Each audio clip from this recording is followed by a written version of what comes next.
Welcome back to Track Talk. Tonight we'll be doing a game of 18 Ireland. Ireland is a game that I've been meaning to bring to the channel for a while, but it is a game that I am still familiarizing myself with, so I would like to treat this as more of a learning video as opposed to a true critical commentary. Ireland is a game with a number of interesting features that we will get through as they become relevant, but it is a kind of slow start, so we may end up zooming through a couple of these operating rounds as these minor companies start to lay track. Regardless, we're in the auction for now. The game will always start with the Dalkey Atmospheric and the Dublin Kingstown privates, but the middle three privates are randomly selected from a pool of privates. Looking at the board of works, this allows you to lay track without paying terrain cost, which in 18 Ireland is a little more exciting than it would be in many other titles, since the terrain costs on this map can be quite brutal. You can see a lot of $80 terrain, $100 terrain, and these companies are all very poor. So a little more valuable or more utility than you would expect. River Shannon, this is one of the better privates in the game, I would say, one that I tend to look for. Links two of the cities, Drummond and Limerick. So if companies start in these two cities early, you can potentially run out of them for basically twice the value that they would usually provide. And while we're talking about this, we should look at the order of the start of the private or the minor companies, because if the GNWR and WLR are starting early, you can expect that private to have a lot more value than it otherwise would. So WLR is the fourth company, GNWR is six. So unfortunately for the players, this private is probably not as useful as it would otherwise be, because these two cities are less likely to be built early in the game. William Dargan, this company lets you upgrade a tile for $30. So usually you can lay two yellow tracks or upgrade one. This one will let you do an extra one if you pay for it. A little bit less exciting, but situational. And then the DKR, this is one of those companies that is always available, will give you access to the presidency of this company here in Dublin. Dublin is a pretty major revenue center throughout the game. Or I guess in the mid to late game, and having a token there would be potentially valuable. One thing I'll note about this game is that the privates are all, the minor companies are all incredibly poor, and the terrain costs are quite high. So being a president is not very lucrative early in the game, and the revenue from these privates is much more valuable than it would be in an 1830 family game. So buying up reasonably priced privates is a very nice way to get revenue early in the game. Billy's leading us off, and we'll be going for River Shannon. This is that private company we identified as being one of the more attractive private in the game. Edgar, he is joining him. Kurt going for Board of Works. Bernard is going for the DKR. So pretty good mix of company valuations here in terms of the players going on different privates. And we'll see if Billy just pulls here in the effort to get a minimal competition River Shannon. He would be giving Board of Works away for pretty cheap. And then also potentially this one, the William Dargan, could be then bought immediately for face. So not inconsequential if he pulls here, potentially helping the other players as much as he hopes to help himself. He overbids on River Shannon. Edgar, he's in a similar position to Billy in the sense that if he pulls, the other players will be getting a boon in terms of cheap privates, but he is not scared by that. So he pulls and is going to fight Billy now for the River Shannon. They bid it up to 100, 105 even. It's pretty expensive. 110, that's $30 over face. And the revenue for that private company, just confirming, is 10. So it's going to take a while to get your money back for that. We'll see if they're able to take advantage of the private. Privates can be bought into the companies, but it is challenging to do so because all the companies are so poor. William Dargan for face. I think that we'll see Kurt take this. And he does, leaving the DKR to go also for nearly face. So DKR is floated. It's a minor company, 50% company. So he owns 40% of it and has a 2-train as a virtue of his private. So it would be nice to have the 2-train to start the company. However, in this game, you need to run for more than your share value to advance in the stock market, and his share value is 60, and he's guaranteed to be running for just 40. There's basically no chance that he will run for more than that because he would need green, and it's incredibly unlikely for that to happen, maybe impossible. So, although he gets the two train and will get revenue, it does not actually help his share value. DKR, he has bought Max, 60% of that company, and the other players now have their choices of whether to further invest in the DKR and capitalize it, or if they'd like to float a company. Grand Junction starts in the west of the map here in, I believe that's pronounced Sligo. Correct me if I'm wrong in the comments. And it's kind of an out of the way area, but has access to lots of these tokens, which are, sorry, DITs, not tokens, that are exciting in the sense that they will increase the run of your trains. There's an interesting MacGuffin in this game where there is narrow gauge track and broad gauge track, and narrow gauge track gets laid to these DITs, and then anything connected by narrow gauge track will increase the value of the city it's connected to. So you don't actually run any trains on narrow gauge track. And we'll see that a little bit more in the operating round. But regardless, Grand Junction has a lot of those potentially to take advantage of in the mid game. Looks like Billy will be parring that. Edgar, and technically they are bidding for these pars, so Billy didn't just straight par that. He was able to bid enough that nobody was able to overbid him, basically. Edgar is passing for now. Kurt, he is buying the DKR. Billy going back for the DKR. So that company is floating. Edgar, he goes back and is going to buy the WKR presidency. The WKR starts in the southeast, and this is a pretty attractive company in the early game if the game is slow, because it has the capability of laying the track to run from Waterford to Wexford and then align two of these DITs into these cities. So it has the capability of running for 60 in yellow. It does take a little bit of company cash to set that up because you have to lay extra track, which costs $20 for each additional track you lay. But if you're able to run that and the game is slow enough, you're going to be pulling ahead. I would say that as a rule of thumb in these minor companies, you should expect to run for about $40 in yellow. And if you're running for more than $40, you're really ahead of the game. Some companies cannot run for that much, and you really should probably avoid investing in those companies. But if you're running for 40, you're probably not falling dramatically behind from that. So we have 3 companies floated now. Everybody has or I should say 2 players have money for shares, and Bernard did buy the WKR and leaving Billy with priority deal. So the DKR sold out and the other 2 companies still have intact treasuries. Grand Junction's up. He takes a yellow city, and it is important to pay attention to the tile roster in this game. It is a very interesting roster, and there's actually only one city or one yellow city that would allow you to run 2 trains out of that city, and he has selected that one. So that can be important to pay attention to, because it's important to deny it to your opponents if you think they're going to want it, and then also recognize that you have an ability to run 2 trains in yellow, which nobody else will. And the reason I say this is because if you look at this city, it has 2 spokes coming out of it that are regular gauge. All the rest of the yellow cities have at least 1 spoke that is narrow gauge, which again does not actually run tracks. It just gets connected. It does not run trains. It just gets connected to DITs, which will then increase the value of this city.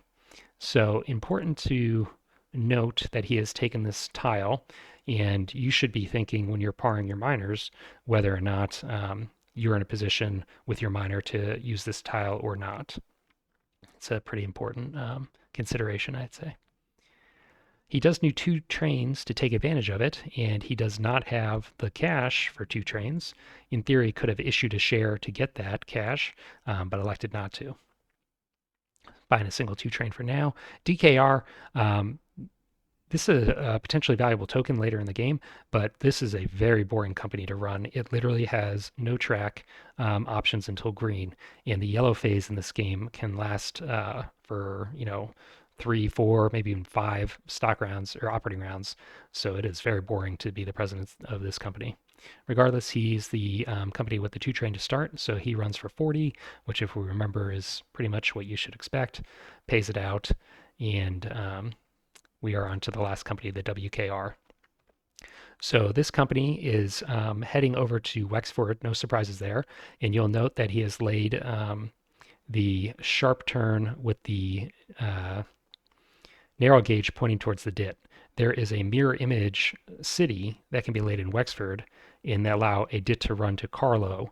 So he is telegraphing that he's going to be trying to take that strategy. I don't think any of the players are in a position to block this, but they may want to pay attention to this and realize he's going to have a high revenue and buy these shares in the next stock round. Again, paying attention to the tile roster is important because there's only one of each of these cities, and the WKR needs both of them in order to be able to take advantage of this kind of early run hot strategy. So, very possible in this game to be blocked by your opponents if they take the track that you need, since there's not a lot of duplicate track.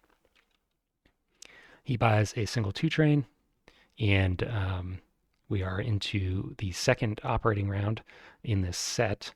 Each set of operating rounds will have 2 operations and then a merger round once we have connected cities in green, connected companies in green, and then a stock round. So there's always going to be 2 operating rounds. DKR was able to change operating order a little bit because he didn't fall back. The other companies did, and he's got no options, so he just runs for 40 again and pays it out.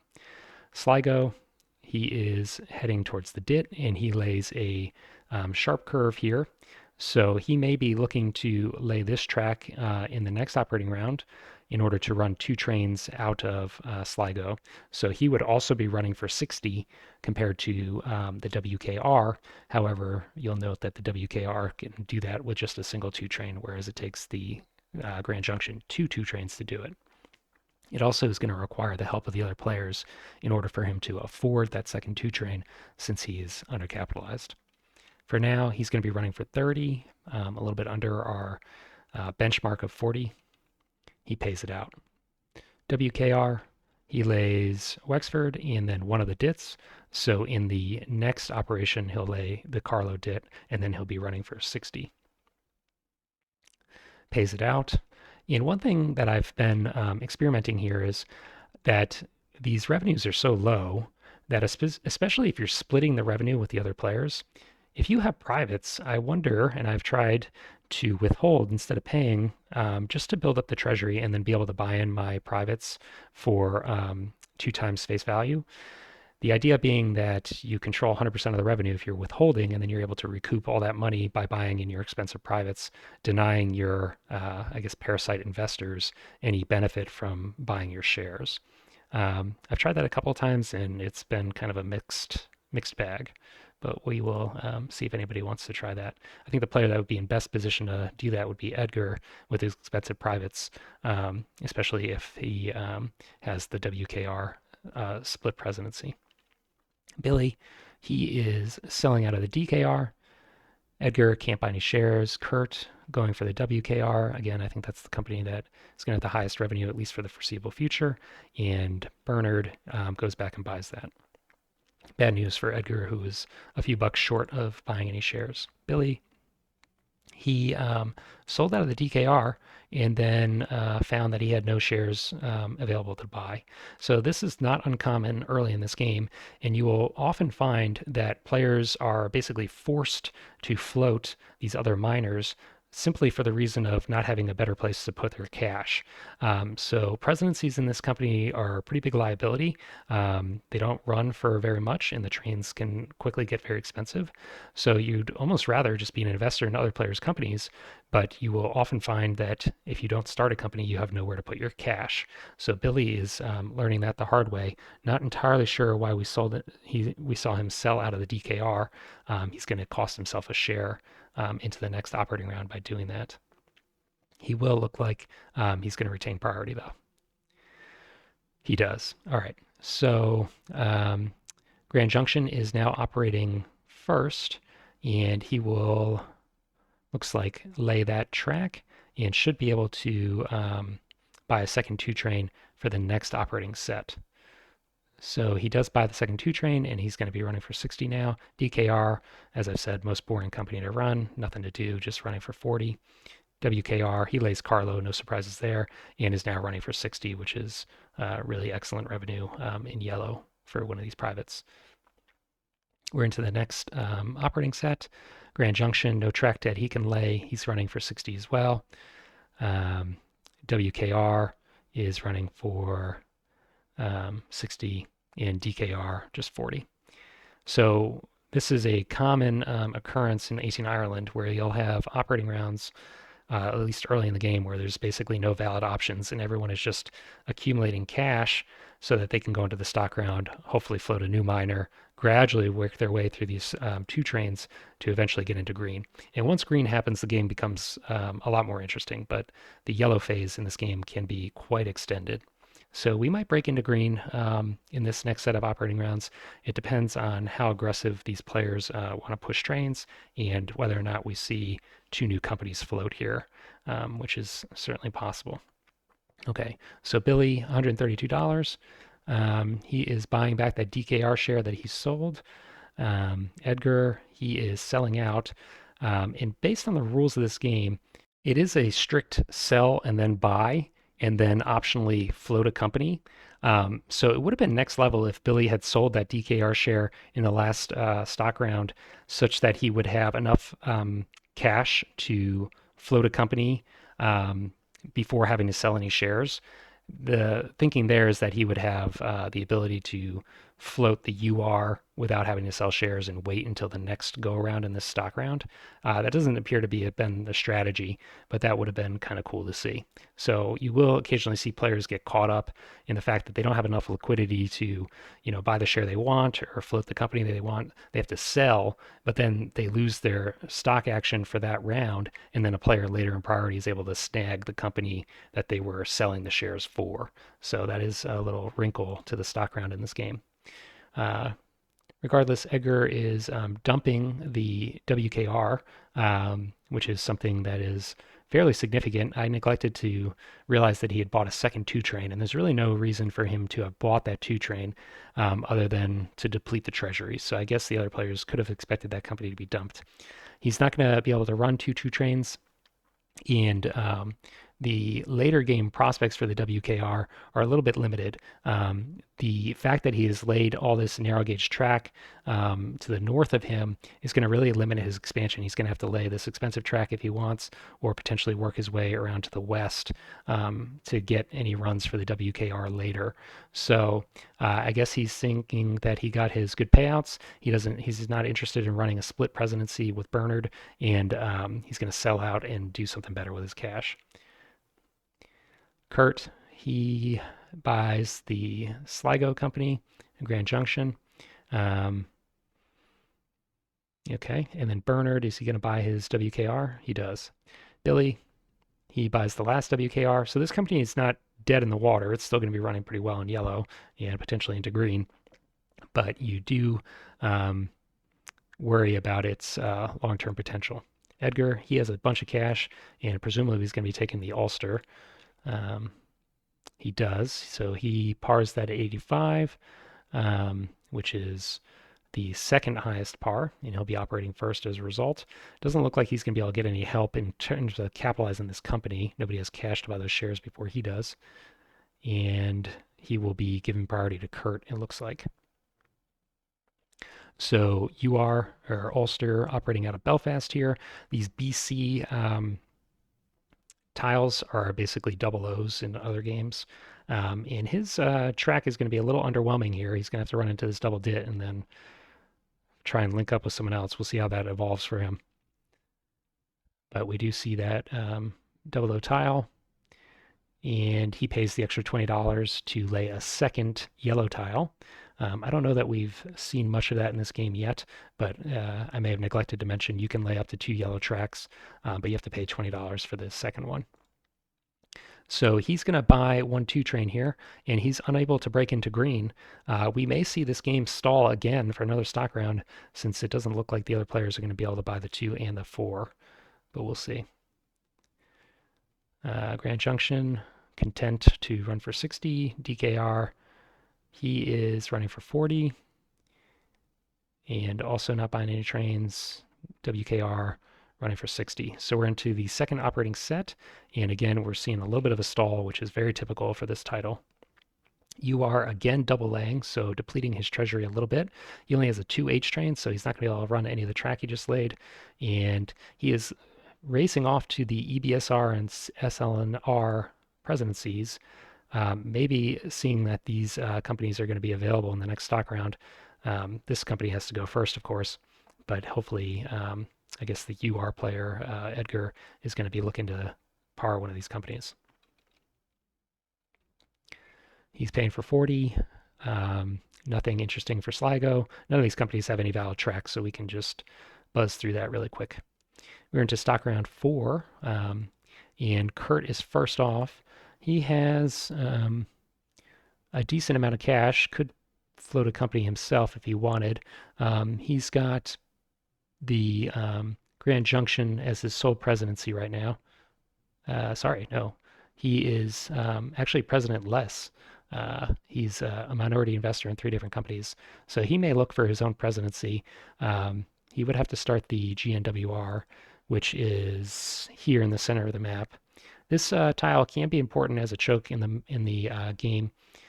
It kind of controls access east-west and north-south, depending on how the track develops. So not a terrible company to have access to. We'll see if he's drawn to that.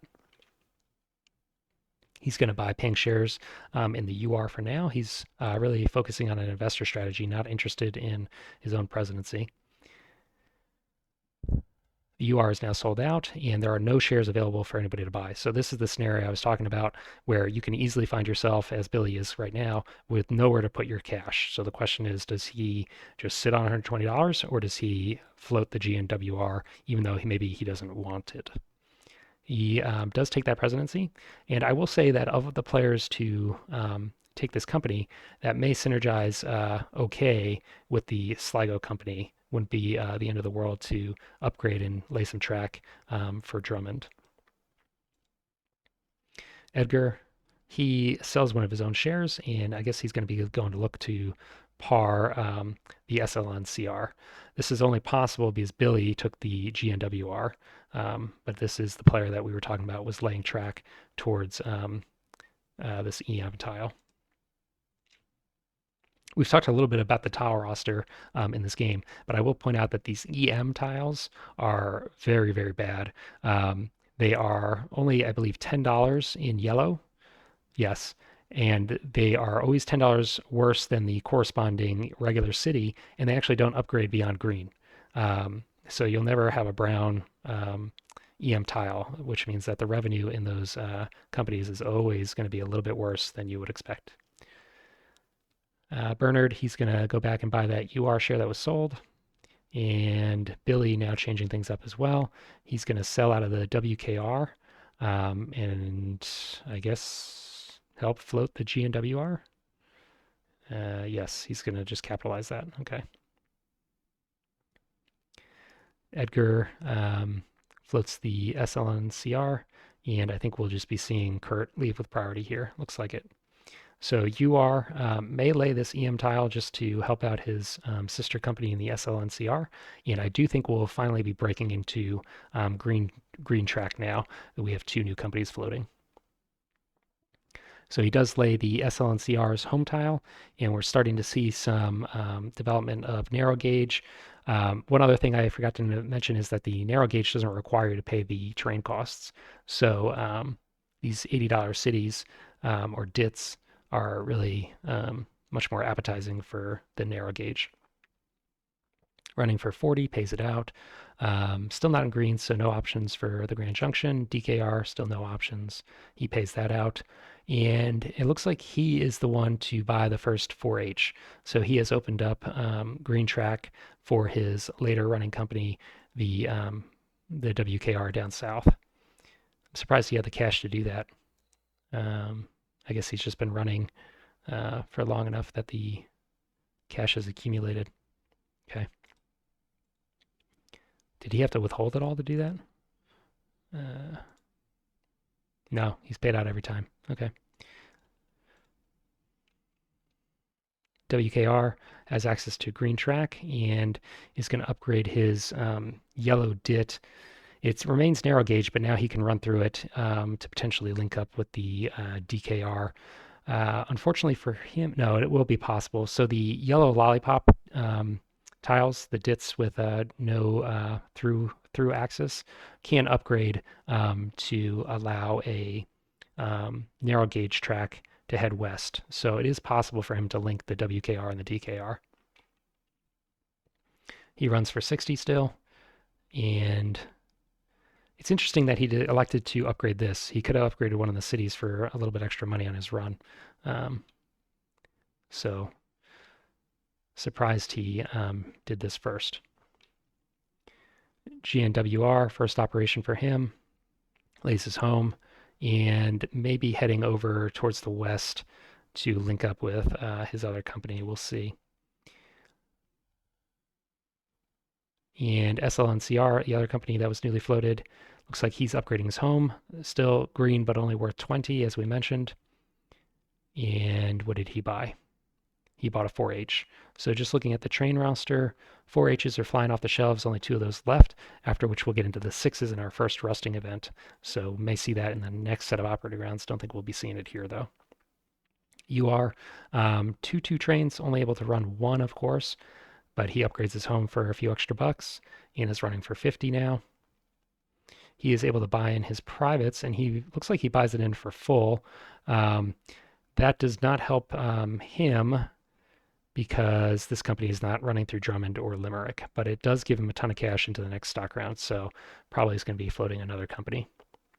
Very good that he was able to buy it in for full value. He also buys in his other private, so $200 cash into the next stock round. Grand Junction probably upgrading his home. Yes, he does. Running for 80 now, which he pays. DKR finally has a track that it can lay and upgrades Kingston, so he is going to be able to link up with this narrow gauge track, the WKR and the DKR. Running for 40 still, and the WKR. Interestingly, instead of linking these after he basically wasted a track action, he's just going to upgrade Waterford. So that does give him an extra $10 to his run. I wonder why he didn't lay this tile here, the narrow gauge gentle. It's possible that he's worried about merging these two companies earlier than he'd like. If they're linked in green, they can be merged. He would definitely maintain the presidency, but maybe he's just not quite ready for them to merge. And if they're not connected, one of the other players can't force a merger on him. So that might be his rationale there. Not entirely sure. Runs for 70, pays it out. But if he was worried about that, I think he should still have upgraded Wexford instead of this track here. He would be running for an extra, $10 in this operating round and $10 last operating round. Ireland's a pretty tight game. Those little incremental increases in your revenue could be quite impactful. Regardless, GNWR is up and he is laying his own route. We'll see if he actually heads over to Galway or if he starts backtracking to link up his other company in a minute. SLNCR is up and upgrading a DIT. Running his 4 for an 80. And we now have 2 companies that are linked and we are in green. So this is our first merger round. The only valid mergers would be the SLNCR and the UR. And any player that's invested in them can propose a merger. So we'll see if that happens. Looks like nobody, actually Edgar is going to propose merging his 2 companies. And we'll see how that works out. So the way mergers work is a little bit complicated, but basically every player invested in the companies gets a vote based on how many shares they have, and then market shares also get a vote. If the market share is the lesser valued of the 2 companies, it will vote towards the merger.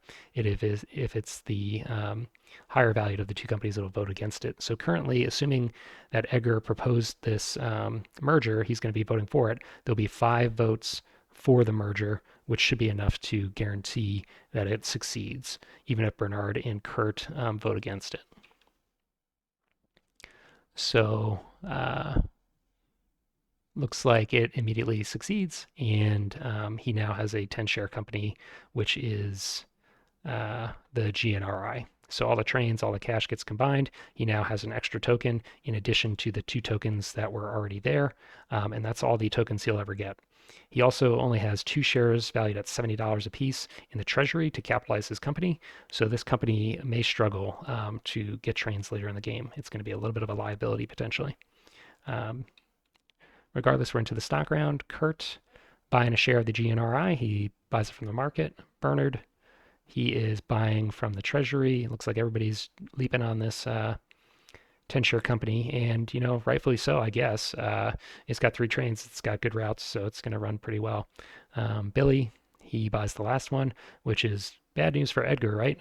He's the guy that's the president, and he is a minority president, so he only gets 40% of that revenue. He's got a ton of cash, though, so is he going to look towards the EBSR and float that company? Um, wouldn't be unreasonable, right? It's got the same track as his other company, the GNRI. Won't be able to merge these two companies since one of the companies is already a 10 share company, and also they're sharing a token, so I think that would invalidate the merge as well. But he may look to float a new company just to start pushing trains and try and hurt these companies that are running two trains. Looks like he is interested in floating that, and we'll see if he gets any help capitalizing it. Kurt going back for the WKR. Bernard, GNWR. Edgar, he buys one more of the newly floated EBSR, not getting any help there. And it looks like the other players are probably going to be forced to pass here. There is a GNWR that three players could afford. And Kurt is going to sacrifice priority to pick that up. Bernard and everybody else is passing, so Bernard will have priority. And we are into operating on 5. So it's just a very slow start in most games of 18 Ireland. Not my favorite way of starting the game with all these miners and just very gradually building up the track. It's not uncommon for this game to go, 10-ish ORs, and we are halfway through that and still barely in green. All right, EBSR operating out of the EM tile here with the GNRI, and he is going to lay a DIT. So the function of this DIT is just going to be to increase this tile's value by $10. So even though it says $10, it's actually going to give you $20 when you run through it. And that helps everybody running this track, which is basically the GNRI, so his other company. He also lays a second DIT, and he has to pay $20 for this track because it's the second tile he laid, but he did not have to pay this $80 terrain cost because it is a narrow gauge track. So he's going to improve the run of the GNR by $20 with these two lays, basically. He buys a 4, doesn't have money to buy a second one or push into the 6s, and the Grand Junction is up. He could also get the benefit of this narrow gauge by just upgrading this with a straight to link into Sligo. Instead, he's going to upgrade this DIT down here, and I assume this is so that he can start working on linking up the Grand Junction in the GNWR. Otherwise, this would be the better revenue. Running for 80, which he pays. WKR, he now links up the DKR and the WKR. So again, I'm a little bit unclear on the strategy of that. But regardless, a little bit, or I guess better late than never. Running for 70, which he pays out. DKR has 2 trains, but as a result of sitting in Dublin and the dead end, he's only going to be able to run one of them, which is unfortunate. Upgrades Dublin, presumably going to run the 4H. No, he can't because this is a narrow gauge connection. Okay, running the 2 stops and paying for 60. GNRI has 3 trains and 2 tokens. So if this was a regular gauge track, he'd be able to run that, but instead is going to have to head north and hit that DIT, or I guess potentially upgrade this so that he has a broad gauge to run out of here. Looks like he does head north. That is going to cost him 40 bucks, and he now has 3 runs. So 160, best revenue we've seen in the game. But unfortunately for him, again, only 40% of that is going to his personal coffers. He pays it for 160, and we're into the last company, GNWR, laying that same isolated sharp curve city, and looks like he'll be able to link its two companies as a result. Running a 4H for just 50, pays it out. We're into the second operating round on the EBSR. He completes that link between the Grand Junction that we were mentioning earlier, and running for 100, which he pays. Grand Junction, he lays another dit, so now he's running for 120 with two trains. That's pretty good. But I do worry a little bit that he's still sitting on just two trains. He does not have a high enough stock value that he can guarantee that he will run ahead of the newly floated companies in the next stock round, and he may fall victim to the 6 train, rusting both of his trains if he's not going to pick up another train here. He withholds and doesn't buy a train. So he has the cash for better trains, but doesn't want to buy that last 4. He would be pretty close to buying the 4. Actually, he's pretty far off. Never mind. I thought he could buy the 4 and then the 6. And I think he's train locked anyway. So yeah, he's needs to be careful he doesn't just fall back trainless in the next operating round. The GNRI is heading up to Londonderry. And there is a company that can float there. Where is that company in order? That's one of the last companies to float. So I guess not the most relevant consideration with that track. Maybe just trying to improve his 4H run. So it looks like he does adjust his routes a little bit, and he's going to actually just run for 160 again. Not too amazing compared to last time. WKR, he upgrades Wexford finally and is running for 80 as a result. Still just running one of those two trains. He wasn't the player that bought that second 2 train. It was the player that dumped it on him, so can't fault him for that. DKR, he is laying Wicklow. Interesting. I guess I more typically see Wicklow laid as a narrow gauge upgrade just to increase the revenue. But based on the orientation here of this track, he had to lay this as a actual dit. So it's not going to increase his run at all. And I don't think he's going to, well, I guess he's going to run to it because he can't run this narrow gauge. So it will increase his revenue a little bit. Just a little bit of an unusual track orientation there. Don't see that too often. But he will get an extra $10 out of it. So runs for 70. Last company to operate, GNR. Links up into the track of the northern companies from Belfast to the EM tile, and probably is going to have a little bit of a better revenue as a result of hitting that dit now. So he runs for 60, $10 more, pays it out, and we are into a merger round. So this is probably going to be the first kind of exciting merger round, just because we have a lot of companies that are linked up now and potentially merge targets. This game does allow for hostile takeovers and kind of, I guess, non-consensual merging. So we'll see if anybody wants to do anything crazy. This is the same problem that we run into with 1817 in terms of trying to predict who's going to merge what during these company joining rounds. So I'm going to skip trying to predict and just see what the companies decide to do. GNWR and Bernard are the first up, and he's going to pass.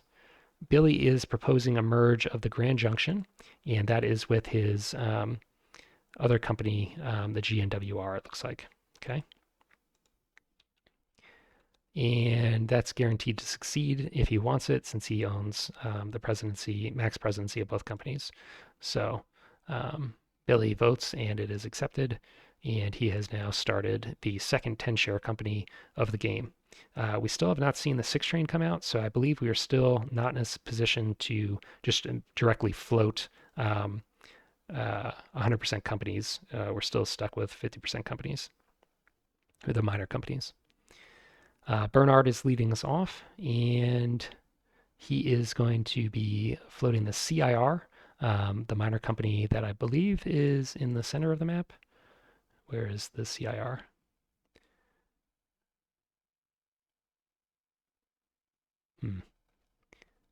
I'm not seeing it.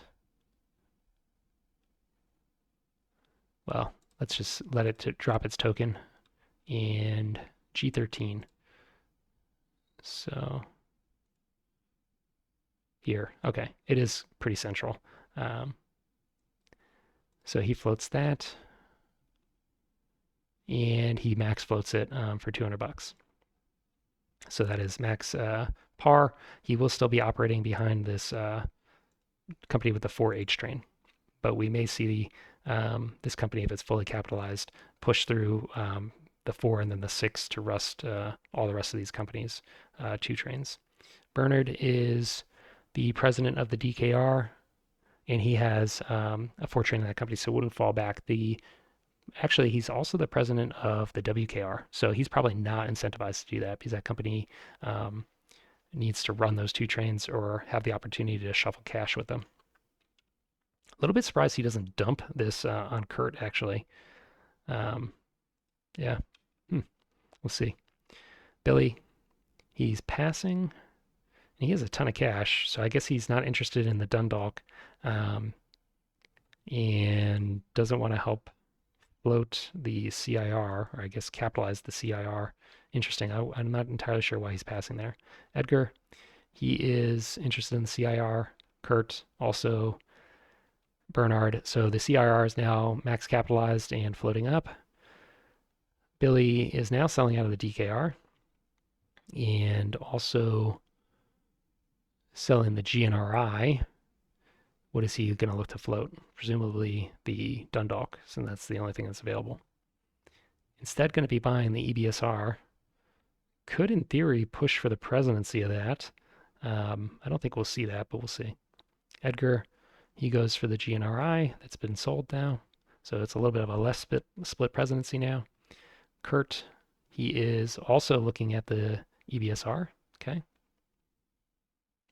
I think I had said that Billy might pressure for the presidency here. Of course, that's not actually possible. That was a mistake on my part. Billy, he is just trashing the EBSR. So not entirely sure what that was about. Just trying to change operating order, perhaps. He's sitting on a ton of cash. He's going to have to do something with that cash, or else he's going to lose a lot of value. So he does. He just sits on $400 cash. That seems like a mistake. That's very hard to justify. That's half of his net worth, not invested. Yeah. So that might be enough to put him out of the game. You can't do that.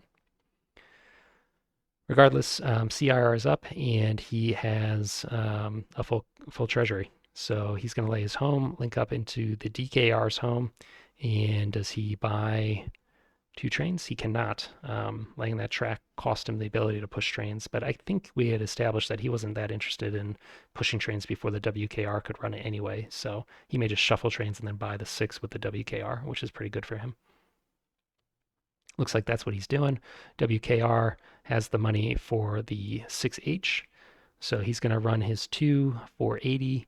He pays it and then buys the 6. So this is what I was talking about now. The 10 share companies can be started directly. They don't have to be first a 5 share company, which is a big change in the flow of the game. And we just saw our first rusting event. We haven't talked about the prime trains, but when trains rust, they become prime trains, which will allow you to avoid emergency buying a very expensive train, but they will rust on the next rusting event. So they're just a very temporary reprieve. And if you're buying these prime trains as a way of avoiding a more expensive train, you may just find yourself kind of circling the drain and then eventually coming in last place. But they can be a useful tool if you're able to merge the company that needs the trains in the next merger round or potentially close the company. It does give you a little bit of an escape valve if you're playing carefully. EBSR, laying a regular gauge track there. Not entirely sure what the point of that is. We'll have to monitor that. EBSR runs for 100 and should be buying a 6, I think. Okay. GNRI, he has laid tracks such that he can start getting down into Dublin with both of his companies. So I think that's where his goal is there. Running a 4 train for 100, which he pays. He buys one of those prime trains. I don't know about that. So I suppose he's banking on the 8 train not coming out for a while, and he'll just get a few extra bucks, and the prime train might pay for itself. Not entirely sure otherwise. The prime train is just going to run, at least the one prime train is just going to run for his home city. So he's going to have to get at least 2 runs out of that to make it worthwhile. I suppose he could run it out of Belfast, and then he will basically pay for itself. Yeah, I don't know, kind of equivocal. I suppose it gives him the ability to shuffle cash without potentially, losing a run on another train. But I think this company's already train locked the EBSR. Um, it is with two trains, so that even that's not really a useful strategy for him. MGWR upgrading a DIT and otherwise running his 4 train for 80, pays it out. He buys a 6. These 6 trains, by the way, are not permanent, so we are slowly working our way towards the permanent trains, but not quite there.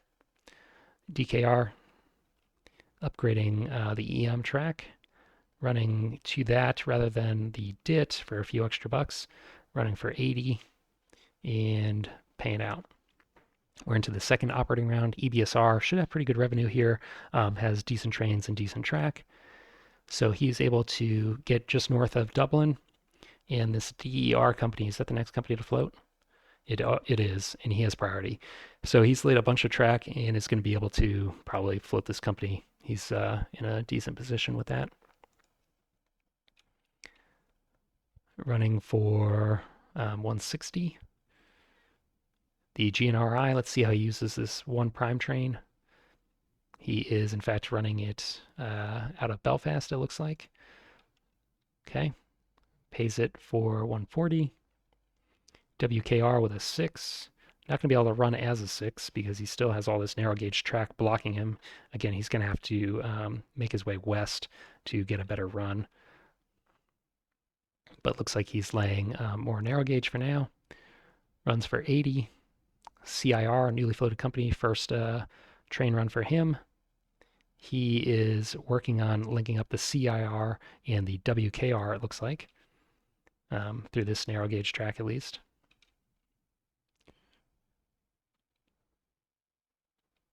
And he runs for 90, pays it out. MGWR, upgrading Drummond. So all 3 of his tokens are out on the board. And he is also in pretty good position with 2 trains running for 210, which I think is the highest revenue we've seen so far. He pays that out, and he's 60% president of that, so he's pretty happy there. DKR, last company to operate, he is going to link up the CIR, WKR. So his 3 companies are all kind of in a network in the southeast there, and he's able to run for 100, which he pays. And we'll see if there's any shenanigans in this next merger round. Edgar, he is able to suggest a a merger of Bernard's company with the CIR. We'll see. He does want to do that, and he's going to suggest the DKR. So the Maryborough and Dublin companies. A Dublin token is not terrible, so that may be attractive to Bernard. He has the ability to dictate whether or not this happens, since he controls 6 of the shares. So we'll see if he wants to do that or not. Edgar, interestingly, proposed the merger and then votes against it. Not entirely sure what the strategy is. I see this happen a lot online where players will propose mergers and then it's unclear to me, why they proposed it. They're either proposing something that the other player was definitely going to propose later in that merger round, or they, propose something and then vote against it. It doesn't make any sense to me, but I may be missing something there. So Kurt also uninterested in that, but Bernard has the final say, and that is the only merger we'll be seeing. So not the most exciting merger rounds so far in this game. We are into stock round 7, and still not into permanent trains. Edgar, he is buying the MRNCC, which is a 10-share company with 2 4 trains, and I believe that is the new Southeast company down here. Yes. So reasonable, decent trains, decent routes, and maybe able to snag this Drummond tile token, which could set himself up for some pretty good late game runs, running through Dublin into Drummond, and then down here in the west. So that company potentially has legs. Good news for Bernard. He is a little bit poor, and he has two trains that are going to be rusting quite soon here on the 8. So there are some liabilities there. We'll see how that works out. Kurt, he is selling shares out of the GNRI and probably looking to par something. We do have the 10 share companies available now. So selling further out of the WKR and the MGWR. He sold out a massive amount of shares here. He's sitting on a ton of cash, $1,000, and going to pass before floating something. Bernard, he buys the EBSR. Billy, this is the player that sat on a ton of cash the last time, I believe, and is as a result struggling. Last place, fewest shares, with the exception of Kurt, but that's only because he has sold out of everything just recently. So we'll see what Billy wants to do here.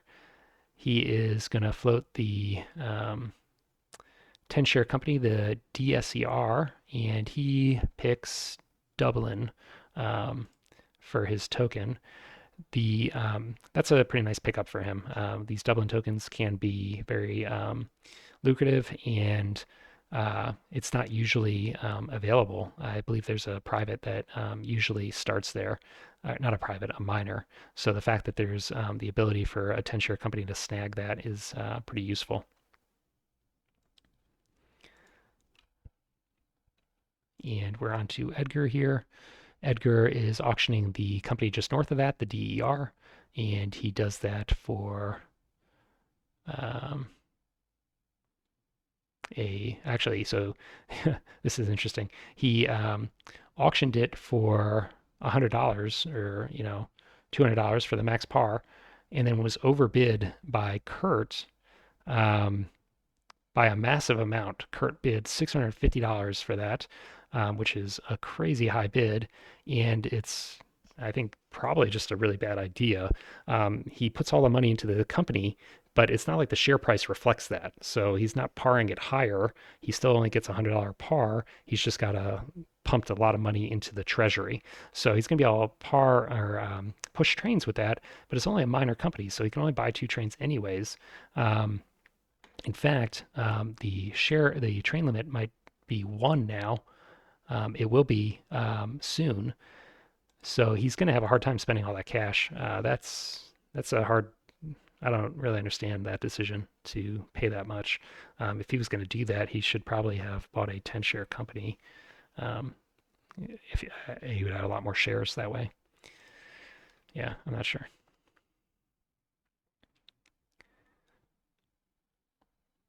He's going to buy another share there, so he's the max investment there. I suppose by overbidding here, he has got a 10 share company's treasury into a minor company, and that has the benefit that these are 20% shares instead of 10% shares. So in terms of share density, that's going to work to his favor. You don't see this very often. I'll be curious to see if this plays out well for him. It's always attractive to have the share density of the minor companies, but they don't have the tokens to defend their routes. They have a lesser train limit, so their revenue is generally lower.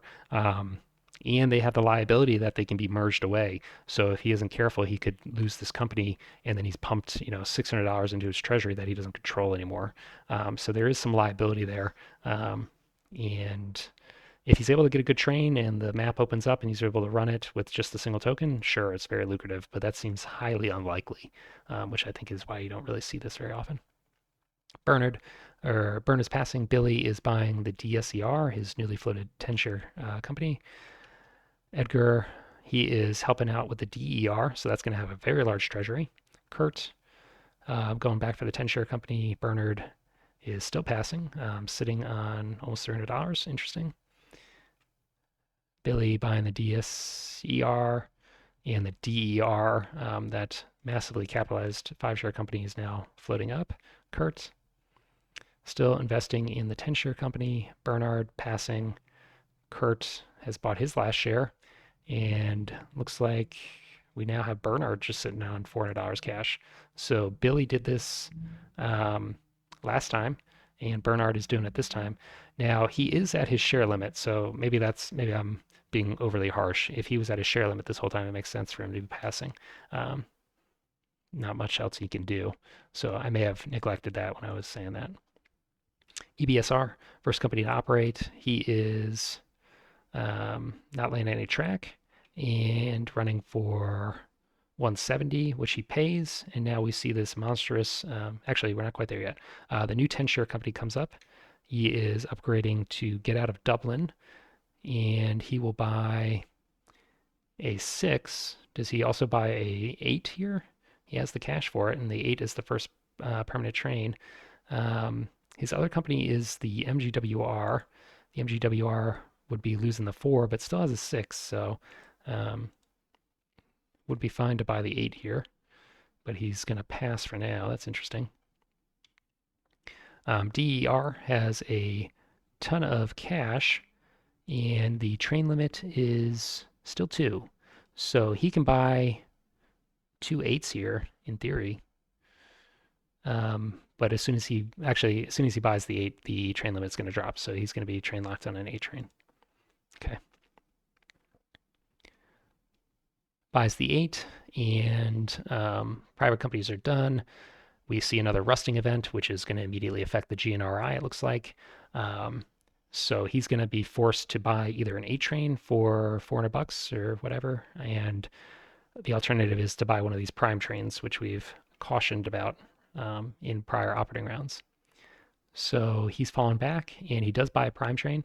So again, this is going to allow him to survive until the 10s come out, with the, I guess, eventual goal of shuffling cash into it from another company. It's already a 10 share company. He's not going to be able to merge it anywhere. His other company is the EBSR and doesn't have cash there either. Also doesn't have a permanent train. So he's in a lot of trouble, I would say. He could potential merge away the liability of the EBSR, but I'm sure he doesn't really want to. Yeah, he's just in trouble. So, okay. We'll see if he bankrupts. MRNC, also struggling here. No trains. Could buy one of those prime trains. And just like his friend Edgar has a 6 non-permanent train in his other company with no cash. So those two players are in big trouble. MRNC looks like he's going to lay the first brown track and could snag the token in Dromund. Probably wants to do that even though he doesn't have a lot of cash. So he does, and then he's going to force to sell shares to even afford the prime train, it looks like. That is not where you want to be. So he sells a share, which is pretty bad. And, usually I'm a fan of securing your runs, but at the cost of a share, I don't know. That's rough. Upgrading Wexford with the WKR, running his 6 train, and is he going to withhold? No, he's still paying. This guy is in trouble. He's going to be shortly on the hook for another permanent train, and he's already selling shares for his first permanent train. MGWR. Looks like he is upgrading a bypass here, maybe hoping to get some more narrow gauge track to upgrade the value of his routes. Running for 150, he is withholding, so he's cognizant of the danger. And we are into 7.2. EBSR, he is upgrading Belfast, which is his other company's home, and runs for 120, which he pays. DSER, that is the Dublin company. Dublin doesn't join together until Gray, which is a ways off still. So he's not going to be able to run through Dublin for now, but he can take advantage of the nice revenue as it's his home. Running for 110, pays it out. DER, he is upgrading the DIT up here. Not entirely sure, maybe just hoping to get some additional DITs up here in the west in the future. Runs for 150. WKR, he is still paying out, not afraid of the oncoming train rush. GNRI, there must have been some train shuffling here that I missed. EBSR, Did he buy a train across? No. Okay, so this is the company that bought the 2 prime last time. Upgrading the DIT, now worth 20 and runs for 60. Pays it out. The MRNC looks like he is able to run through his newly placed token in Drummond. And the MGWR, last company to operate, upgrade in Kingston, running for 170, which he pays. Actually, he's withholding, so I think he withheld both times and is in a little bit better position to afford one of these permanent trains. We're into a merger round. Um, there are 1, 2, 3 5-share companies. So could see, looks like one merger at this point, and Bernard may be able to determine which that is. So he's got the EBSR and the WKR is also available, but I don't think they are linked. They shouldn't be able to merge. So the EBSR and the other 5-share company, the DER, are the only valid merge targets. And the DER has a $500 treasury because this is that crazy company that was parred with $600 bid. So this is the danger here, right? Bernard is going to get to determine here, if this merger occurs. I guess he doesn't get to determine it, but he's the first one to propose it. And looking at the way the shares are distributed, Kurt has 30%, 40%, whereas Edgar has 50%. So Kurt's going to lose control of this treasury. And I don't think there's anything that anybody can do about it. So I think that's a lesson about why you don't pump a bunch of cash into a company you can't guarantee its safety for. So Bernard is proposing that merger. And this is another example. I'm not going to harp on this, but why is Bernard proposing this merger? It is going to hurt his share value. And, you know, it doesn't really benefit him in any way that I can tell. Edgar was going to propose this. So is he just assuming it's inevitable and he's just going to get it over with? I'm not really sure. But I do see stuff like this. So the merger, of course, happens. And Edgar steals that juicy treasury. So he now has a 10-share company with $500 in it. And he's going to be able to shuffle trains and use that to push trains further. All right, Bernard is first up. He has 1 share off his train limit. I think he was the guy that was share limited in the last stock round, but he had to sell a share to afford his non-permanent train. So he's now got a share to buy. He sells out a GNRI, has only a 2 prime and no cash. Very reasonable to get out of there while you can. And he's going to buy a MRNC. Okay, so he's maxed out there, permanent train in that company, reasonable routes. Billy, he buys his only share of the operating round, his DSCR. Edgar, he is going to buy the last DSCR.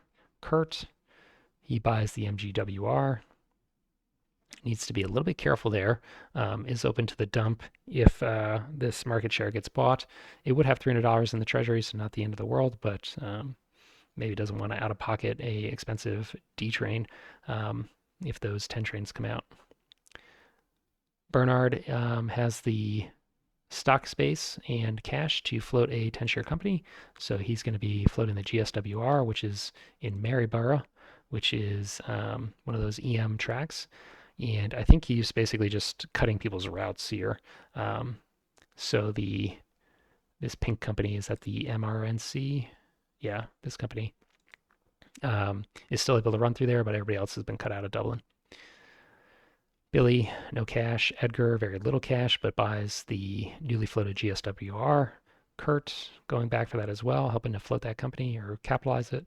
Bernard meets his stock limit, and looks like everybody is, except for Kurt, at their stock limit. So he's going to sell out of the MGWR, and he buys the GSWR. Could pressure for the presidency. May force Bernard to sell a share to go back and buy another share in this company. Looks like he sees that danger, sells out of CBSCR, and is going to work on securing his presidency.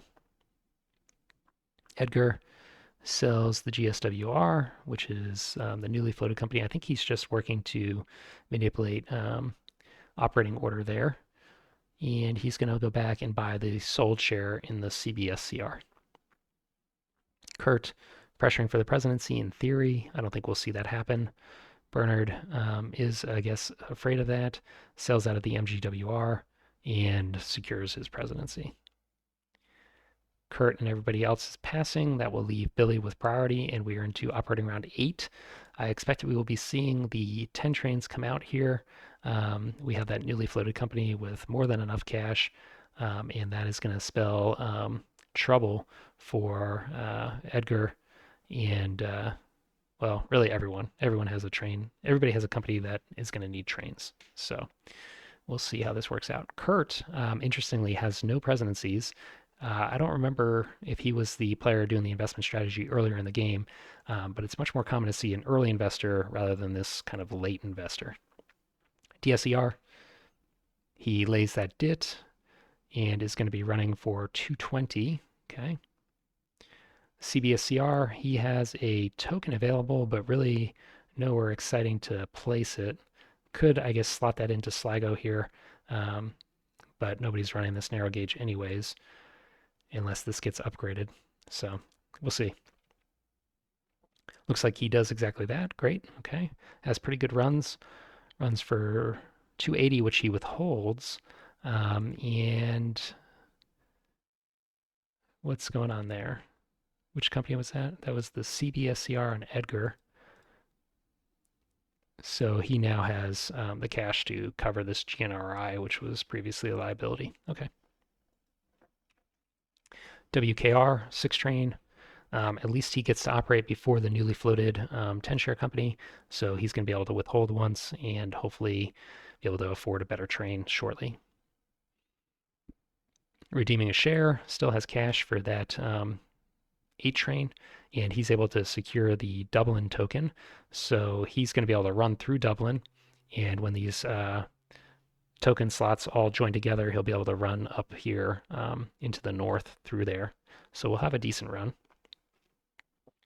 Shuffling a train out of the WKR, now that it's been able to withhold, he's going to buy the 10, and then the WKR is going to have to go back for a 10 or more likely a D train.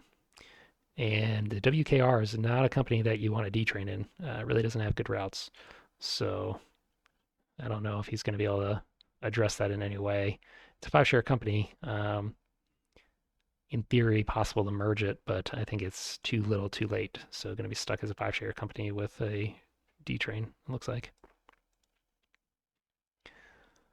MRNC, upgrading DITs and running for 210. GNRI, trainless. Buys the 8 from his sister company and has the cash in this company for the other 10. MGWR might just snag the 10 here, though. Looks like he is going to buy a 3 prime. So that's interesting. The 3 prime is not that cheap, $150. And we have to assume that the D train's coming out, right? There's only one 10 train. So maybe he's banking on the WKR buying a 3 prime as well. I don't know if that's a safe assumption. He might emergency buy a D. We'll see. We'll see. DSER has the 8. He is upgrading DIT here just for a few extra bucks. Running for, he's actually not even running the track that would allow him to take advantage of that. So kind of a meaningless upgrade. He's withholding. Billy is on the hook for a permanent train in the MGWR. Unless he's going to try and close that company, he's too far away from the closure. So I don't think we'll see that. Yeah, and it looks like he somehow ended up with 2 3 prime trains. So that's I don't know if he's I don't know what's going on there. Is he trying to self bankrupt, or is he really that confident that the D train's not coming out. I'm not sure. He is, in fact, exchanging a train. So maybe he figures by putting a cheap 8 on the market, he will give the other players an out so that one of them can buy an 8, the other one can buy a 10, and then his 3 primes will survive. I have to imagine that's his thinking. Otherwise, this seems very short sighted. He's giving away a cheap permanent train um, and really banking on these 3 prime trains. We'll see. MRNC, A train. He is upgrading Galway, which is here. So just opening up a run through there. Runs for 220, which he pays. CBCR, let's see what he does here. Let's see, pick up that cheap 8 in the market. He buys the D out of pocket. So this gamble on the 3 prime seems to be pretty bad. That's $300 wasted. WKR, he has access to a cheap 8, which may give him a breath of life here, since he only has to go into pocket for $100 rather than for the more expensive 10 train.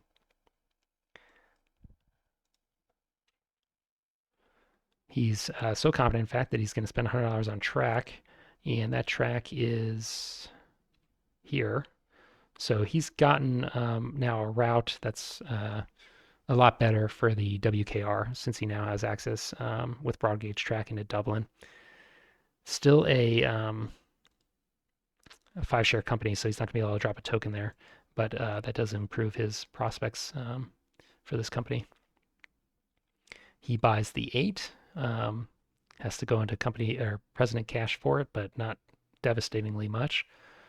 GSWR, he is going to upgrade a DIT, runs for 230, pays it out. Interesting that nobody has upgraded Dublin yet. You wouldn't expect that. Instead, another DIT being laid up here. Runs for 170, pays it. MGWR, this is the guy that was buying all these prime trains, and he's now on the hook for $500 something for a D train. Suppose he could shuffle a train out of the DSCR and then dump it. I don't think that's necessarily a winning play, though. It would go to Kurt. Kurt and he are vying for last place, so that doesn't really help him at all. So looks like he is emergency buying for the D, and that will, I guess, probably cost him the presidency of the DSCR because Kurt is going to be able to buy 1 share there. So Billy's lost, he's out, and it's going to come down to looks like Bernard and Edgar. And the reason I say that is because they have the most cash and the most shares. I don't think they have any train liability at this point. They both share a lot, but there are yellow shares available. So we are probably pretty close to the end of the game here. We can just see what happens in this stock round and then just take stock of the game to see who's likely to win. Billy's passing. He has no cash. Edgar, he is selling the expensive MRNC and buying the GSWR, so probably assuming that this has better late game potential, maybe better late game track when the Dublin upgrades. And I don't know that I would agree with that. The MRNWC has pretty excellent tokens. It's going to be able to run through Dublin, and it can run all the way to the west here. It only has an 8 train as opposed to a 10, but its better tokens may let that 8 train run a little bit better than the 10 train can. I don't know. We'll have to see. Kurt, he is buying the MRNC that was just sold down. Bernard, he is share locked, so he's going to be going for these yellow shares. And if you are Edgar, I think you have to be watching that and buying these yellow shares, if only to deny them to Bernard. Every share he buys is going to let him exceed his cert limit. And even though you're not at your cert limit, you need to prevent him from buying these shares. So Edgar sold shares and then bought a non-yellow share, but maybe should have prioritized these yellow shares. It'll be kind of close between those two players, but this share lead he's developing may be enough to give him the game. Billy's passing, he's out of cash. And interestingly, nobody has stolen this presidency yet. I was expecting Kurt to do that. You would want to do that just for the extra share it'll give you because of the presidency cert. So I think you probably want to exchange one of these shares you have in your portfolio. He's still an investor. He doesn't have any companies of his own. Um, and take this presidency now. He's like allergic to presidencies. Edgar, he's buying the GSWR. And again, I think that this is a mistake. So Bernard is going to buy 2 yellow shares before Edgar even starts looking at them. Yeah, this might be the better company. It might run better. I haven't even looked at the routes. But this is, free money basically for Bernard. Whereas this is something that he couldn't buy anyways. So I think you have to look at what your nearest opponents can buy and always be thinking about the net value in denying those shares to them.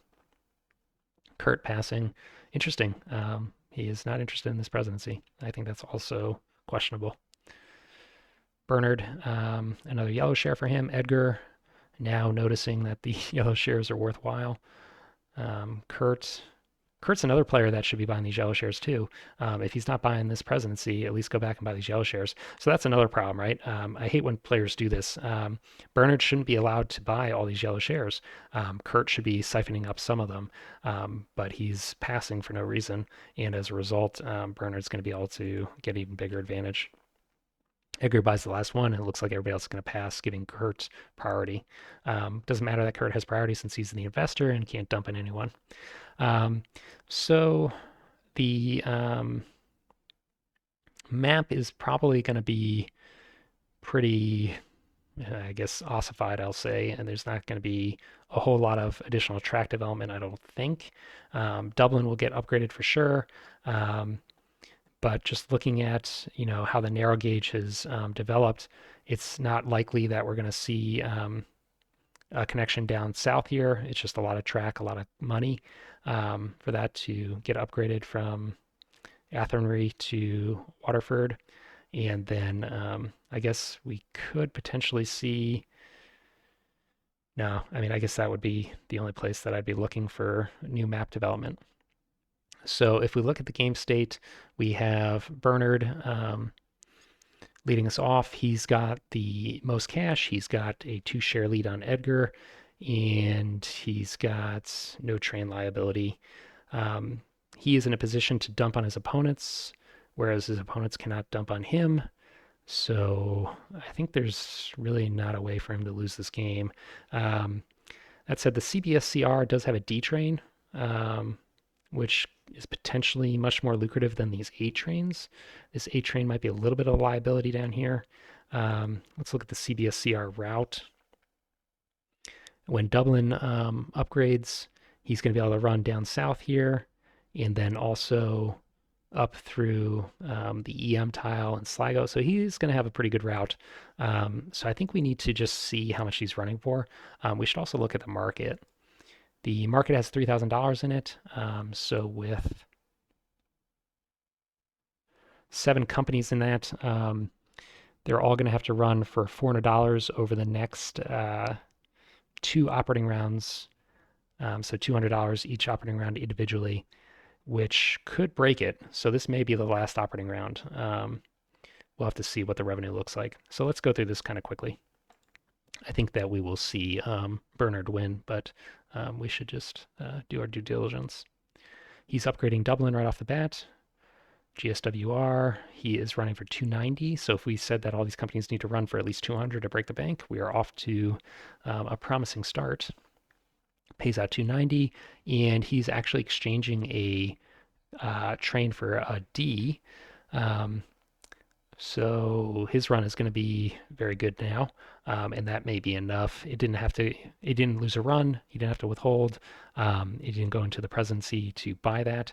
So that's just a strict benefit for him, and that probably will nullify the train in the CBSCR um, or CBSCR enough that Bernard is able to win. MRNC, he's got a 8 train running that for 240. CBSCR, the D train, his route is kind of what we expected, all the way down south and then up to the west. So 450, pretty nice run. And Bernard doesn't have any of those shares, so that's a liability. That may be enough to put Edgar in the driver's seat, but I'm suspicious that it won't be. WKR, not a whole lot of track for him, running for 240. So it does look like we will probably be seeing the bank break here because everybody's running for well over 200. So I think with just $3,000 in the bank, we should see the bank break. We'll finish this here. Running for 170. Okay, so that's below our $200 threshold. Paying that out. And then we have a final D run. And that was for 240. So let's just look at the spreadsheet here. We were favoring Bernard. He is still in the lead by $200, and he was extending his lead by 100. Everybody paid out, nobody withheld. The cash in the bank is $1,700. I think we started with 3,100. So it looks like it's going to be quite close. I don't know that the track really changed that much, that anybody's runs are going to improve. So we actually may not see the bank break here, which is a little bit unfortunate. Let's skip to the end of this operating round. Oops. Okay. Well, I clicked the wrong thing and we skipped to the end of the game by accident. It looks like the game did go to another set of operating rounds, and Bernard did win this game by a factor of, or a margin of $700. So sorry about the misclick at the end there, but it doesn't look like all that much developed on the map. So I think we just would have been in for kind of a boring set of operating rounds and stock rounds. So we will do a little bit more of 18 Ireland in the future. I do think it's a good game. I do think that the start of the game is painfully slow, but I do like the strategizing around merging and just trying to figure out who is going to try and steal my companies or whose companies I can steal, whether or not I really want them, because companies are often a big liability in this game. We didn't see a whole lot of interesting merging, with the exception of that one kind of silly 5-share company that was way overcapitalized.